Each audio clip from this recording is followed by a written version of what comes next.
now, do you remember the other day we were in that hotel and the radiator was cold at the top and hot at the bottom? What did that mean?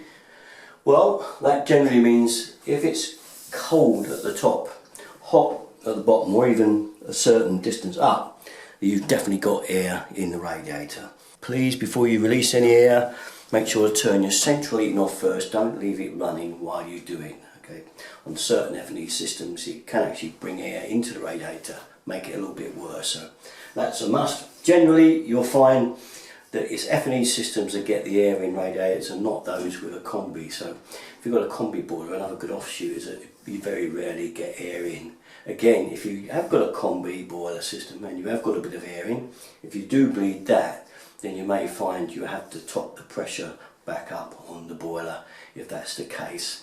And I've got a video on that, how to pressurise the boiler, so I'll give you a link for that in case you need it. But generally, if it's cold at the top of the radiator, you've definitely got air in it. Okay, another one for you. What if it's hot at the top and cold at the bottom, or there's loads of cold spots? What might that be? Well, another one, this is quite a common one, again, often happens. This can happen with, obviously, combi boiler systems or F&E type systems. You get cold spots, you might find a panel gone cold here, one there, or you might find the whole thing is cold down the bottom. And you might find the heat comes up there, goes around the top and just drops down the other side of the radiator. And that's because you've got blockage of sludge in this radiator on the bottom.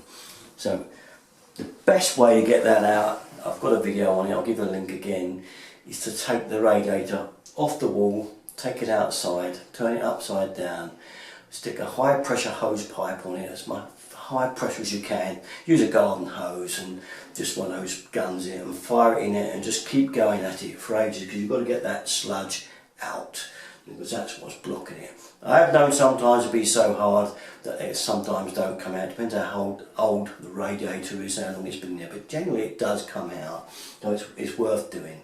The other option, if you have got that happen, you can still put system cleaner in and let that run around everything, and that may well clear it. But again, that doesn't tend to do it. It's not usually powerful enough. I always find it's better to take the radiator off the wall and take it outside and flush it. Last thing you can try, of course, is a power flush, but you will have to pay for that. And again, you know, the success rate is, you know, could be good, but could be not so good for the very bottom of the radiator, because that's where most of the sludge lays and blocks up. Yeah, I'll try and remember that. What if the radiator isn't hot at all and the heating's on, all the other rooms are lovely and warm, but this radiator is stone cold? Bottom, top, middle, all over it's cold. What's the problem then? So then this one is quite a common problem, and first thing to check when that happens is that the radiator is actually getting heat in there. Now there'll be a lock shield valve on one end.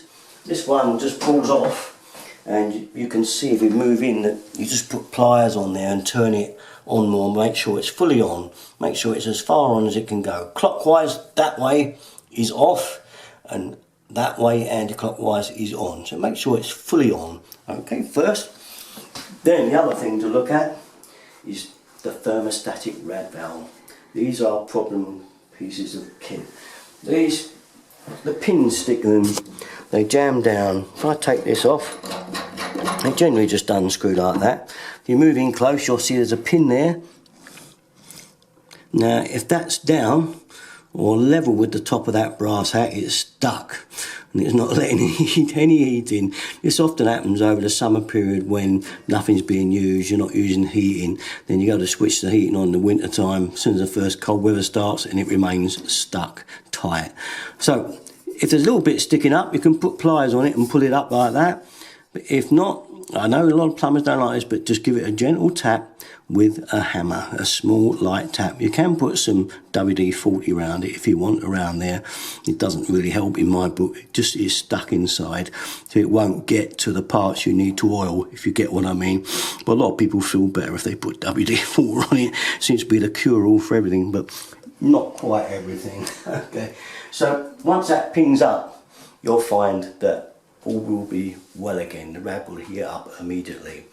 Now the other thing, big one, if that radiator has gradually been getting cooler and colder over time, or you've had an alteration done and you've had radiators added where there wasn't any before, or you put bigger rads in that you didn't have before, and then you find the rad's gone cold, then it's down to what I call system balancing. And that is where you balance out all the radiators in the house. Basically, you go around every radiator in the house, except for the one that's not working, and shut off the lock shield end. And make sure the thermostatic end is on full on every other radiator. You turn your heating on, the heat will come to this radiator, I guarantee you, pretty much straight away. It will get hot. Then what you do, you go to the next door radiator along in the room next door, and you open the valve just a turn or so, just a complete turn, and wait for it to heat up, and then go back into this room and make sure that this room is not robbed of its heat. And that's what you do with all the other rooms. You carry on the ground floor if you're in a 2-story house, and you turn them all on a turn, or even half a turn, making sure that the rad that's not working doesn't go cold. Now the main ones to keep really cut down is the ones upstairs, because up in the bedrooms, that is the ones that will rob the heat. It's got a really nice easy short circuit. Hot water likes to circulate, it likes to rise and go up to the other rooms anyway. It's what hot water likes to do. So cut those right down. You may find you can even turn those just a half a turn literally, and that will be all they need. But all the time come back and check that the one that's not working is still getting its heat. A lot of people trying this have gone up and turned their rads all back flat out and then wondered why it's gone cold again. But that's the secret. Not many times it's the pump, and sometimes if the pump pad's wound down a bit, it can be the central heat pump. If it does go cold after you've done all this, and it could be more likely be it. But you can try turning the central heating pump up to the last notch. It's probably set on 2. You can try it on number 3 and see if that does the job. If after you balanced it doesn't work still, that's the last option. If your pump really feels like it's hardly moving, you can usually put your hand on it and find, oh, that it's moving slowly, then you know that's probably the other answer.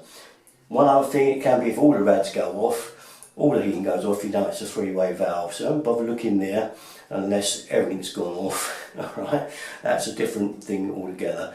So basically balancing is the other last thing you do when you get no heat to a radiator. That's it. So to summarise, cold at the top, it's there. Yeah? Mm-hmm.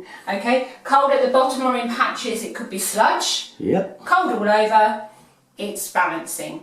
Or all those other things you mentioned that might be complicated and the 3-way valves. I'm going to stick to what I'm best at. Look at this here. I had a big chink out of this radiator the other day and I painted it with enamel paint.